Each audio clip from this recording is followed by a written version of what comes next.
আমরা সকলকে ইন্তজার করার জন্য যাই গোয়া হবে গোয়া থেকে সেই গোয়া হবে টিপির খোঁজপরে পরিণত হলো এই ছড়িতনাটের মাধ্যমে আমরা তুলে ধরতে পেরেছি। তাই অর্থাৎ ছয় বড় খালি নাম এসেছেন অসুর সমাজ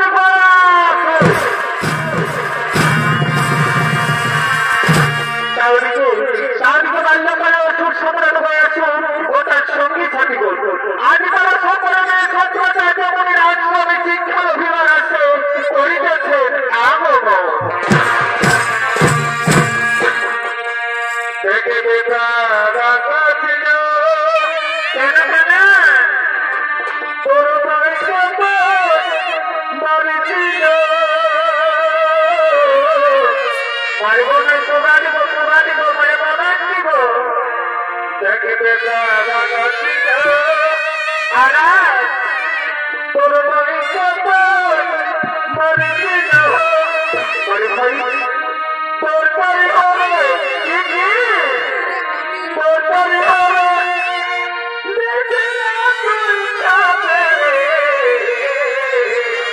জানা যাদের পঞ্চায়েত পুরুষ খাতা থেকে দেখব আমরা বুড়া বুড়ি পারে বলি ও আমার সোনার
মানে ভাই ও ভাই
আমি সবাই তোকে খুঁজে বলছি আপনি এইদিকে টেকে টেকে করছি দাঁড়া আমি তোকে টেকে টেকে তোকে হাঁটতে হাঁটতে আমি করে দিচ্ছি বলে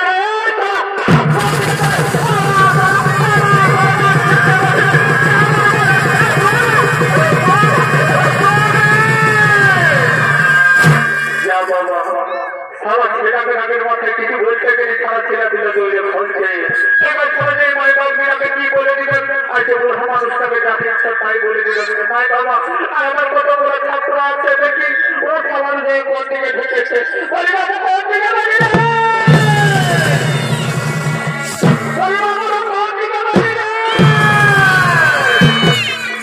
আমার লেখা টাকার কবি বলে আপনার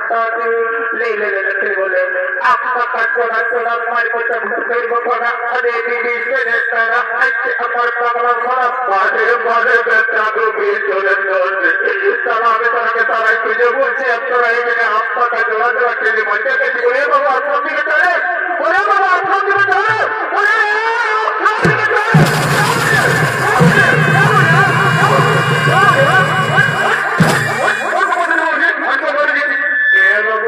আমি তাদের গুরু বাবা ওঠেনি তারা আমার অন্তমাসটি শিক্ষা দিতে গুরু বাবা মতো এখন বাবা তুমি আমাদেরকে এরকম করে কি করলে বাবু তোরা বোঝে যে তোরা চক্কর ছেলে আমি এরকম করে তোদেরকে আশীর্বাদ করলি রে এরকম করে আশীর্বাদ করলে আশীর্বাদ বলে এরকম করে আশীর্বাদ করে তারা এখন বলা তোমরা আশীর্বাদ করো আমার তোমরা আশীর্বাদ করো বাদে বাদে বেটা গুবি তুলবে তারা আমি তাদের আশীর্বাদ করছি এমন আশীর্বাদ তারা করবো তারা জীবনে যেমন তোদের কোনোদিনও সাক্ষী হয়েছে বলে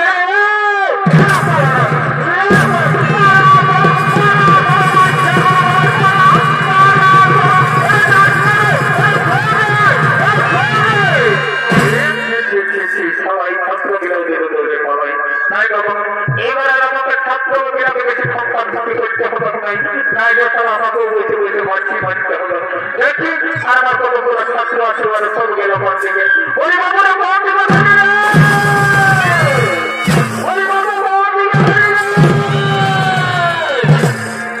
আমার কিনা তোটা হলিল বাবা লোকের বহুত কমেছে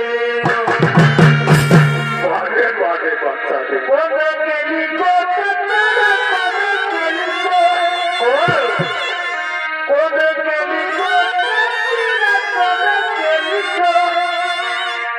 আমার কিনা তোটা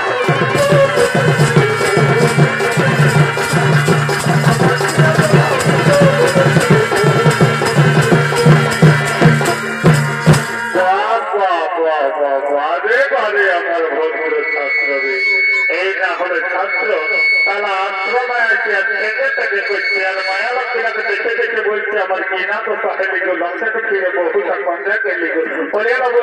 আশ্রম ভিতরে আশ্রম ভিতরে আমি তোর গুরু বাবা বসে বলে দিতে পারলি গুরুদেব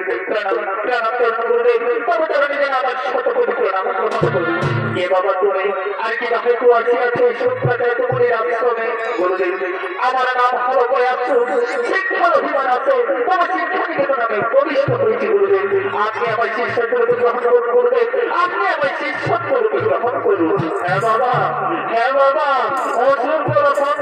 শিক্ষা দেওয়াই তো এই শুক্রাচার্য বলে একমাত্র কাজ বাবা কিন্তু আমি তোমার বংশ পরিচয় না জেনে শিক্ষা প্রদান করি না বাবা আচ্ছা বাবা বলো তো তোমার পিতা মাতার নাম কি আর তোমার কর্মক্ষা হয়েছে জানো গুরুদেব আমি তো আমার পিতার নাম জানি না কিন্তু আমি আমার মাতার নাম জানি আমার নাম হলো আর মাতার নাম হলো ভগবতী দেবী কিন্তু আমি আমার পিতার নাম নাকি জানি কি বললি তুই তোর পিতার নাম জানিস না আর এসে দিয়ে এই শুক্রাচার্য বলি রাজনবী শিক্ষা নিতে তোর আমি শিক্ষা প্রদান করবো না বলতো দূর হয়ে যা আমার শপথ থেকে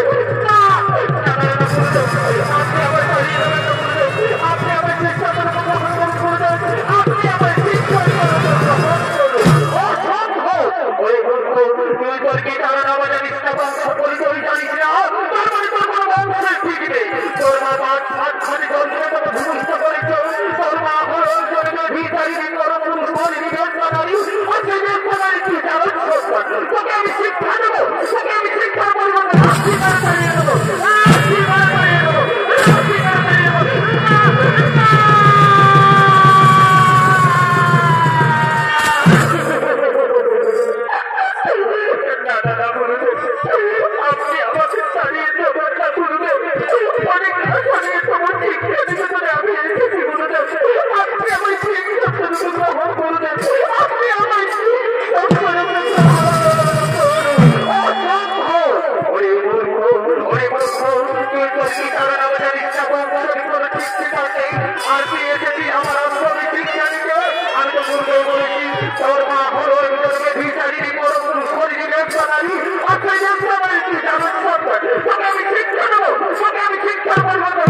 করতে গিয়ে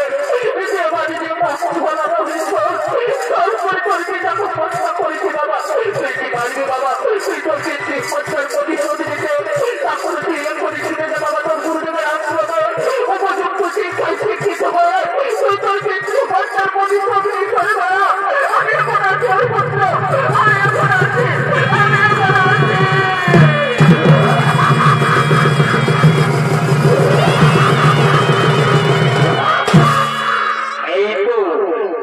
আমি এবার আমার পিতার নামে জেনেছি আমি আমার বংশ পরিচয় জেনেছি আমি এখনই ছুটে যাবো গুরুদেবের আশ্রমে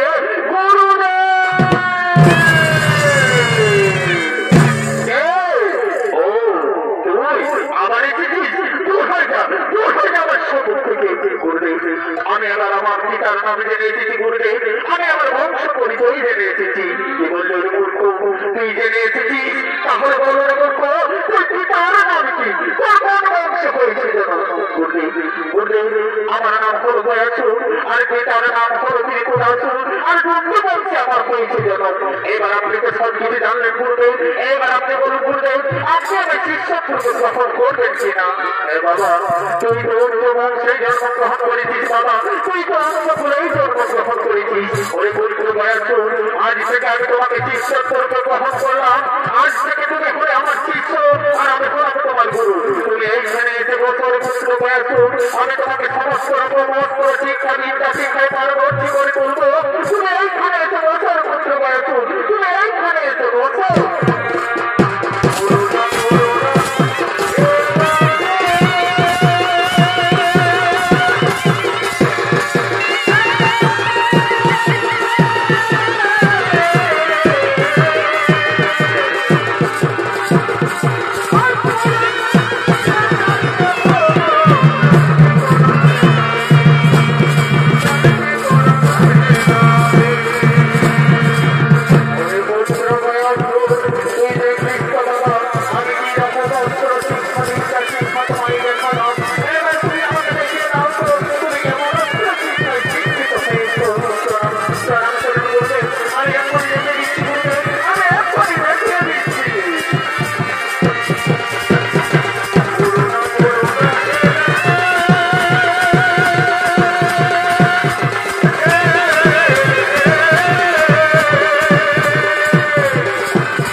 দেখতে দেখতে অনেক বড় হয়ে গেল